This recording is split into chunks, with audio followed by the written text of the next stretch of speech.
Well, we begin tonight with some breaking news, and it's coming out of Paris. Good evening and welcome to RFL. I'm Richard French. A series of coordinated attacks in the French capital. Multiple reports saying at least 30 people have been killed in coordinated shootings and explosions around the city. Police say suicide bombers possibly involved. Details still emerging, but we do know that at least a dozen people were killed in a theater. There is an active hostage situation there as well. Reports are as many as 100 people could be in that area. And also, we know that, as mentioned, this was coordinated where restaurants were also targeted, and explosions were heard outside a soccer stadium where France was playing Germany. President Obama had this to say just minutes ago. This is a heartbreaking situation, and obviously those of us here in the United States know what it's like. We've gone through these kinds of episodes ourselves, and whenever these kinds of attacks happened, we've always been able to count on the French people to stand with us. They have been an extraordinary counterterrorism partner, and we intend to be there with them in that same fashion. And information developing as we speak. At least 35 people, as I said, were confirmed dead, but the numbers we're hearing could be substantially more than that. Some are already going with as many as 60. We're also hearing as of tonight that, in fact, as we speak right now, there has just been an emergency cabinet meeting convened in Paris. We'll be hearing later throughout the evening, obviously, from President Hollande, who was actually present where the explosions went off. He was very close by. Obviously, details emerging. We're even hearing that borders are being closed all around France right now. So closer to home, Department of Homeland Security says there's no active threats against the U.S., although the NYPD has been put on high alert just for an abundance of caution at this point. Folks, this happened recently. We're going to have a program that's dedicated to a lot of key regional issues here. I want to bring in our panel right now. Dominic Carter, of course, political journalist. Scott Vanderhoff, attorney and former 5-time Rockland County executive. And Andrew Whitman, our senior political correspondent. Folks, I'll just lay it out for you. We were going to discuss this segment, the trial that Dominic's been covering of the Shelley Silvers trial, the former Assembly Speaker that has been going on in Lower Manhattan. But we're going to table that for now, and for the next few minutes at least, just try and get our arms around this. None of us profess to be experts on the terror scene, let alone what is going on within the borders of France. But someone said earlier, this is their 9/11. And certainly with Charlie Hebdo, this is not their first blush with it by any means. But to give a really quick primer, and Andrew, I know you're getting more details as it came down. There were multiple coordinated attacks, an explosion near a major soccer stadium where the president, I believe, was present of France. There was a restaurant and a cafe where we're hearing accounts that literally gunshots went out and people, masked gunmen, were going in with pump shotguns, just spilling gunfire into that arena. And then we even got a picture from another scene of violence at this concert hall where an American group was playing, or to play, I should say. And there were multiple fatalities apparently there, and as many as 100 people are in an active hostage situation as we speak. And the numbers, we're just going with a precautionary confirmed number of 35, but we're hearing it could be multiples of that, but still none of that confirmed or detailed. And you mentioned, Andrew, right as we were going to air, that now word out that they're going to be closing the borders in France. And they've declared a state of emergency across France as well. You described this as France's 9/11. There are also similarities to the Mumbai attack, if you remember, which was a band of marauding gunmen who basically went from place to place. This appears to be different groups, at least near as we can tell, in different locations all around a coordinated period of time. So clearly some level of premeditation and preparation was put into this. And the fact that it's not just happening all at once and it's not just happening in one location, I think adds to some of the level of fright and some of the level of concern across Paris tonight. And when the next logical question, who is behind this? Right now it's unconfirmed.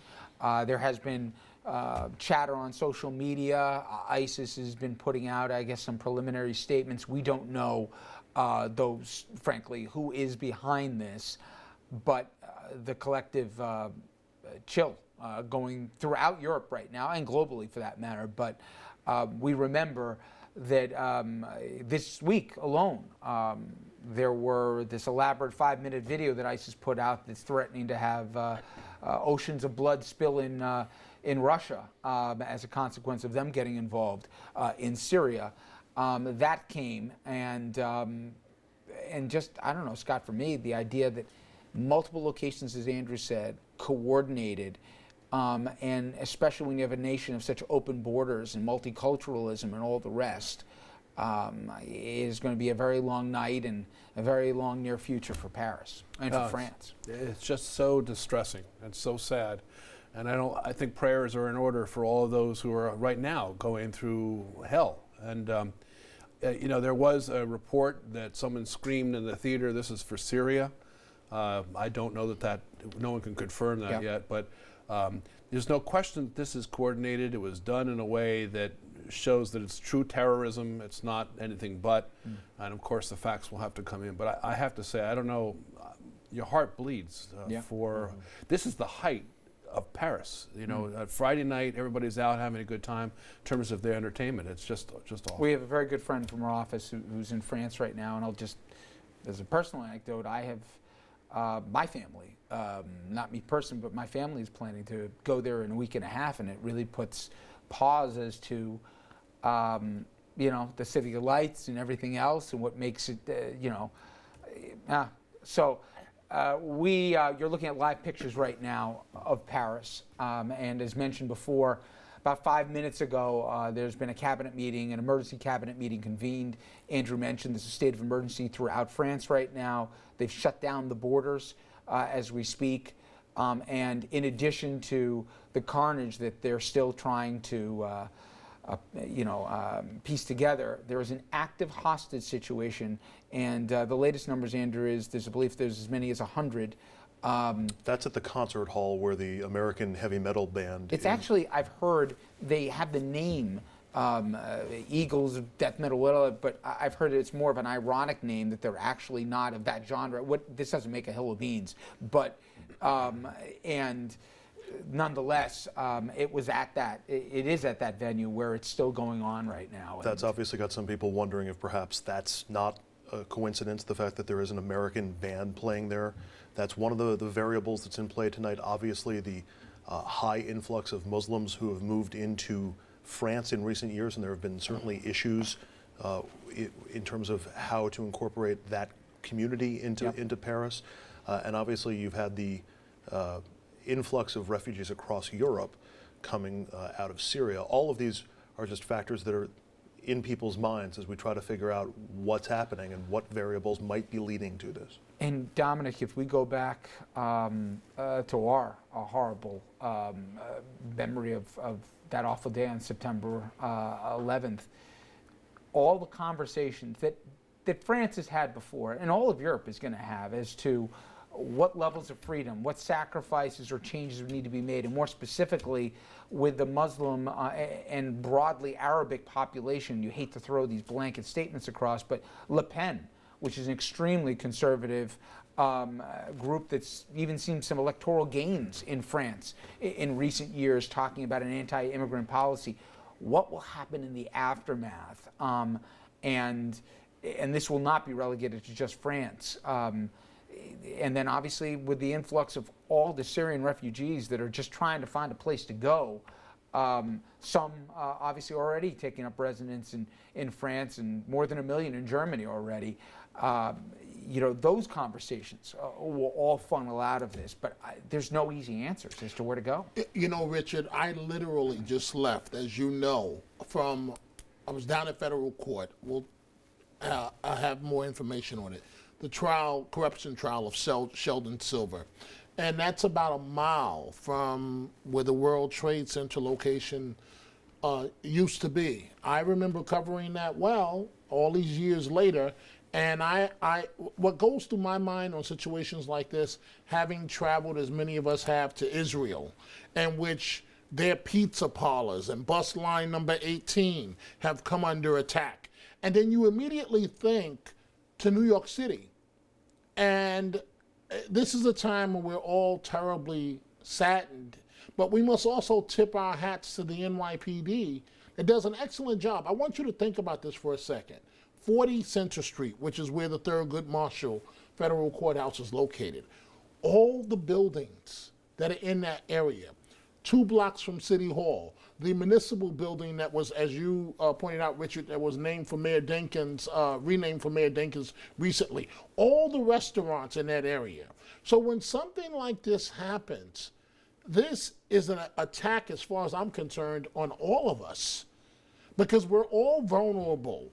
And in situations like this, as the county executive pointed out when he said it breaks your heart, this is a time when I, on a personal level, kind of appreciate, Richard, that the battle against terrorism is being fought over there and not over here, in terms of Syria, in terms of Afghanistan, and it makes you understand what the Bush administration was doing and what the Obama administration is trying to do. It was funny because I had a conversation, totally unrelated, this was earlier today, with some of the folks at the Council on Foreign Relations. And we were just going around the world a little bit. And one of the things that that outfit is trying to convey is that sometimes mistakes that Americans make is they believe that what happens outside of our borders has no impact on us.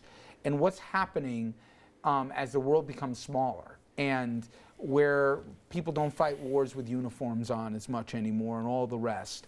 And this is no statement to policy or what it should or shouldn't be, where we should or shouldn't intervene, that's for another night. But it is all interrelated, and we'll see with just a few thugs in masks, the havoc that they can wreak, and the aftermath that will follow after this. Who knows where it'll go and what will change, and some of the beauty that makes Paris the city of lights, what it will look like afterwards, possibly, or not, as a consequence of it. We'll find out. But again, for those joining us a little late tonight, and you're saying, why are we looking at live pictures coming out of Paris? Tragedy in Paris. Late this afternoon, Eastern Time, there was a series of coordinated attacks, it seems, explosions outside of a stadium, excuse me, where there was a soccer game between the national team of France and Germany. There was an attack on a restaurant where, again, masked gunmen opened fire, killing more than a dozen. And there was also more gunfire and an active hostage situation at a concert hall.